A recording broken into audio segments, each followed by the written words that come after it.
mimi ilikuwa rahisi kwa sababu sikuwa na elimu kubwa, kwa hiyo mimi I didn't care.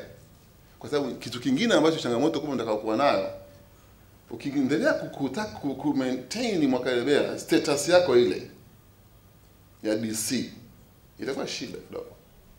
Nataka nikwambie ukweli, wewe rafiki yangu. Kitu pekee yako kuhusu wewe ni kwamba na udisi wako tunaandaga matamasha ya live, uongo kweli? Naomba mkubali kwamba wewe bado ni yule personality ni yule, afu wewe useme mimi nitafanya chochote kile hata kama kiko chini, nianze upya nifike. Ukianza lazima utafika. Usiongee sana. Unajua sisi wasomi tuna bahati moja ya kuanalyze na kuanalyze na kuanalyze. Yaani ukipata idea unaichambua. Nataka uchambue lakini ufanye. Nyie wasomi mna tatizo moja tu la kuchambua na kuchambua. Unapata idea mnaita nini? Upembuzi yakinifu. Upembuzi haufanyi chochote.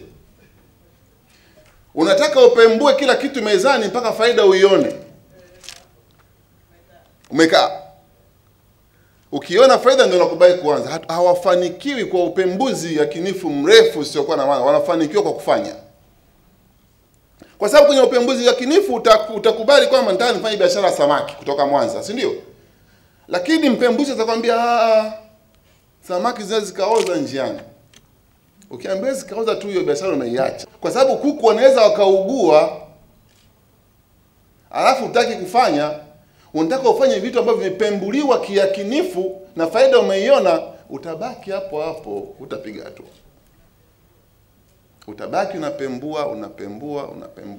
Sasa mimi naomba wasomi wenzangu tukubaliane kwenye swala la kupembua kidogo na kutafuta facts. Ukishapata facts, fanya. Utajifunza mengine wakati unafanya nini? Mimi namfahamu kakaangu wa Perfect Division pale. Msomi dokta, hawa wasomi ndio wapembuzi yakinifu. Lakini yeye huwa anapembua afa anafanya. Si ana shule? Angebaki kwenye upembuzi asingekuwa na shule. Mimi nawasihi mfanye upembuzi lakini pia mfanye. What is the problem? What is the cause? How can I handle it? And then take action faster. Chukua hatua haraka. Tuna ubongo, ndugu zangu, tuna ubongo. Mungu katika zawadi ninayofurahi Mungu alinipa ni ubongo. Huwa anasema chukua kila kitu maishani mwangu leo, uniachie kichwa. Ukirudi baada ya miaka 5 nikuta niko vile vile nilivyokuwa awali. Kwa sababu asset pekee yake ambayo naiamini mimi ni ubongo wangu. Bahati nzuri nyingine kama kila mwanadamu ana ubongo ule. Anatomically umetengenezwa vile vile. Physiologically vile vile. Sasa ni kwa nini mtu mwingine anatofautiana na mwingine kiuchumi? Ni namna tunavyo apply knowledge ambayo tunazo. Unatumiaje knowledge yako? Ubongo wako una taarifa zipi? Mmekuja hapa kupata taarifa. Hamjaja hapa kukutana, mmekuja kupata taarifa. Taarifa hizi zitawasaidia tu kama mtazitumia. Sheria inasema information plus application equals transformation. Si ndio? Yaani ukipata taarifa unazitumia, lazima maisha yako yabadilike. Nina uhakika wale ambao watatumia yale ambao mmefundishwa hapa maishani mwenu, maisha yatabadilika kabisa. Change strategy. Badilishia gia angani. Badilishia gia wapi? Angani. Safari ya mafanikio bado inaendelea. Wangapi wako tayari kubadilisha gia angani? What? Safari bado inaendelea. Haujafika mwisho wa safari yako. Ndio kwanza inafanya nini? Inaanza.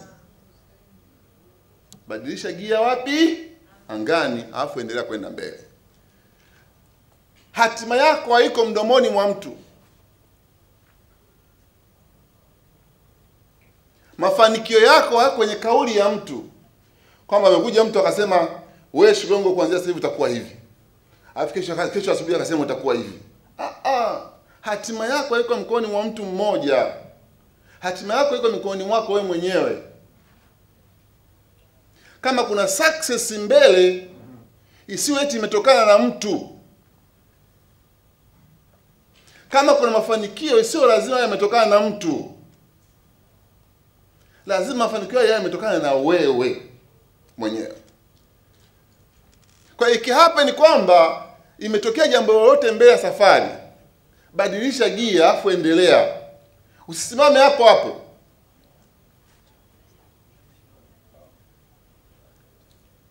Gari likiharibika njiani unafanyaje? Unashuka, unapanda nyingine. Kama mmepanda limeshindwa kutufikisha mwisho wa safari yetu, shukeni.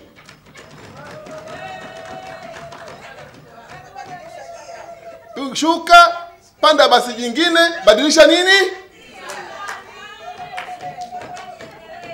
Safari inaendelea. Wangapi wanamuelewa mwalimu? Don't just continue with the tradition. Tradition ya kuamka asubuhi, unaenda ofisini, unarudi, unaenda kukagua mradi, unaendesha gari. Tradition hiyo usiendelee nayo kwa sababu sasa haipo. Do not continue the same tradition. Extraordinary times require extraordinary what? Strategies. Hii kwenu ni extraordinary time. Ni wakati usio kwa kawaida. Sio mlivyokuwa mmezoea. Katika nyakati kama hizi lazima na mikakati iwe tofauti na ilivyokuwa zamani. Sisemi kwamba kuna ubaya mwaka jana kuamka ukawa tu smart vile vile na suti yako ile ile. Changamoto kubwa ni ile ulikuwa umezoea kupiga suti zetu, afu unajua mnyinyi bahati nzuri mna mavazi fulani ya kwenu ya. Watakunionaje tena nimepiga nimepiga jinzi afu niko kwenye kuku. Ndugu yangu, ukitaka kukwama endelea na hiyo kitu. Mimi nataka niseme ukweli, yaani niko hapa kusaidia. Na kama niko hapa kusaidia lazima nizungumze ukweli. Nikiogopa siwezi kuwasaidia. Ukiendelea na personality yako ya kwamba sasa kwenye banda la kuku unataka kuingia Mwakarebela kama ulivyovaa.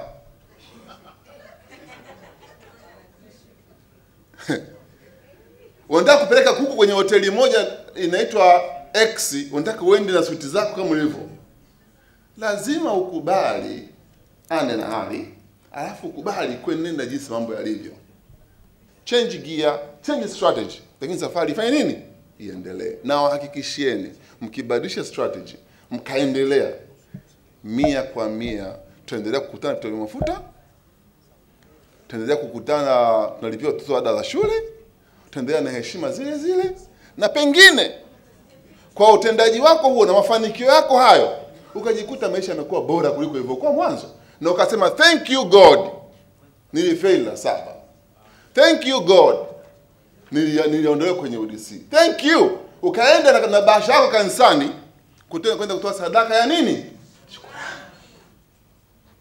Kwamba Mungu nakushukuru hawakuniteua. Unajua unaweka burungutu kwenye bahasha kwenye kitunga cha kanisani kile. Sadaka ya nini? Unamshukuru Mungu kwamba kitu kibaya kili happen lakini ukakitafsiri vizuri na maisha yako yakawa bora. So change strategy.